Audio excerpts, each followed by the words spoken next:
I'm just feeling totally crushed right now after losing to the Texans in week 1. I know it's just the first game, and we've got a long season ahead, but this was one of those games you really want to win. We're chasing the Texans for the division, and every win against them matters. Unfortunately, we let this one slip. What really stings is how we lost, allowing nearly 300 yards to Joe Mixon, who's clearly not the same player he once was. It's frustrating. I did think our defensive front played well with 4 sacks on CJ Stroud. We brought a lot of pressure, and Gus Bradley mixed in some great third down blitzes, which was exciting to see. Zaire Franklin and the guys were flying around, making it tough on Stroud. He played well, but he didn't light us up. The real issue? We couldn't stop the run. We'll dive into all the details, but I just want to say I'm proud of how this team fought. Anthony Richardson, AR, made a lot of plays. This was only his second full game in the NFL without leaving early due to injury. He threw for 212 yards, rushed for 56, and scored 3 touchdowns. That's a solid game for him, but in football, it often comes down to the trenches, and we struggled there. Jonathan Taylor had only 48 rushing yards on 16 carries. Shane Steichen, our coach, took the blame, saying he could have called more running plays. I still think he's an amazing coach, one of the best play callers in the league. He helped make Jalen Hurts an MVP candidate, so we know what he's capable of. Still, let's be honest, this game wasn't on Steichen. The Colts tried to run the ball but couldn't get much going. They rushed 22 times and JT got plenty of touches. The idea was to take the pressure off Richardson, because the less AR has to throw, the better. It's not a knock on him. He's just still developing as a passer. His footwork has improved, but his throws are often high. That interception was due to a high throw, and while Granson slipped, it wasn't all on Richardson. I'll review the game tape and break it down for you, probably tomorrow. But look, Arkansas is only 22, the youngest starting QB in the league, and he just turned 22. There will be ups and downs, but the highs give me hope that he can lead this franchise into the future. Throwing for over 200 yards and adding 3 touchdowns is encouraging. It's honestly frustrating. CJ Stroud threw 24 completions for 234 yards. Think about that. Richardson had a 60-yard bomb to Alec Pierce, a 50-yarder to Ashton Dulin, and another big one to Pierce. He also missed A.D. Mitchell on 2 big potential touchdown passes. One was a miscommunication, and the other was just a miss.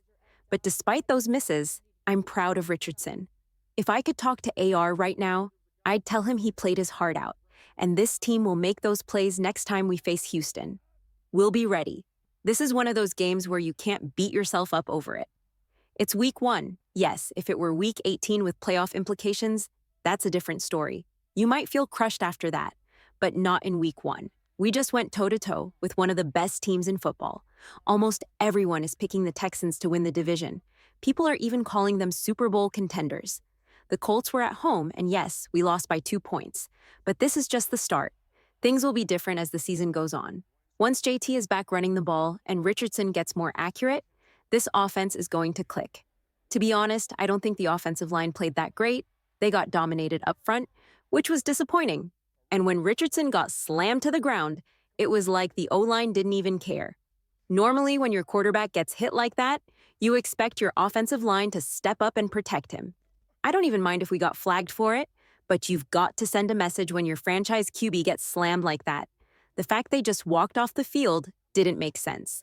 Coach Steichen was asked about it after the game, and all he said was, "I saw it, he got slammed," and left it at that.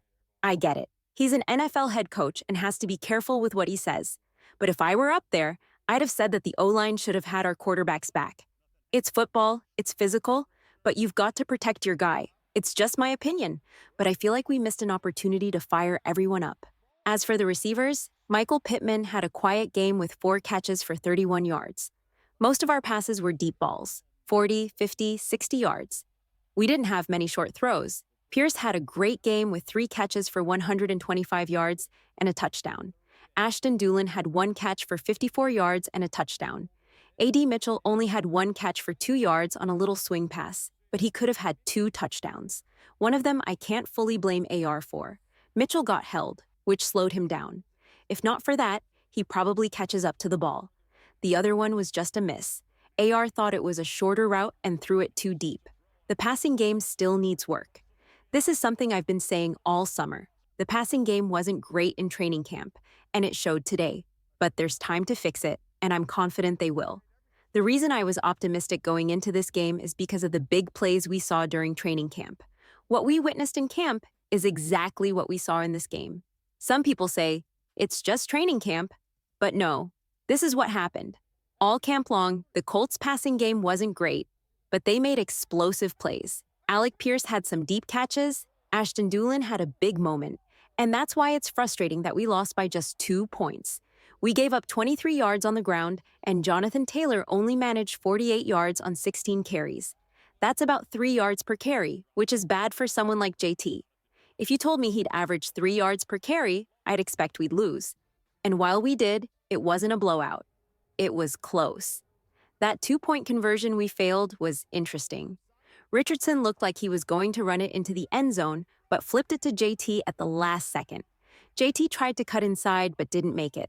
It was a unique play call, but it didn't work, so I can't call it good. But look, Steichen is just getting started as a play caller, and I'm excited to see what he comes up with as the season goes on. Other than that, I don't want to dwell on this game too much. I still need to rewatch the film. I will say that I thought our secondary played well. Nick Cross had 14 tackles, though that's partly because they ran the ball so much. The secondary wasn't perfect, but they held up. Now, our next game is at Lambeau Field against the Packers. Jordan Love won't be playing, so we're going up against Malik Willis. To me, this feels like a must-win game. We can't start the season 0-2, especially since the Texans already have a win on us. They're facing the Bears at home next, and if we can beat the Packers and then come back home to face the Bears and Steelers, we'll be in a good spot. No one's too shocked we lost this first game, but we've got to take care of business against a backup quarterback and protect home field.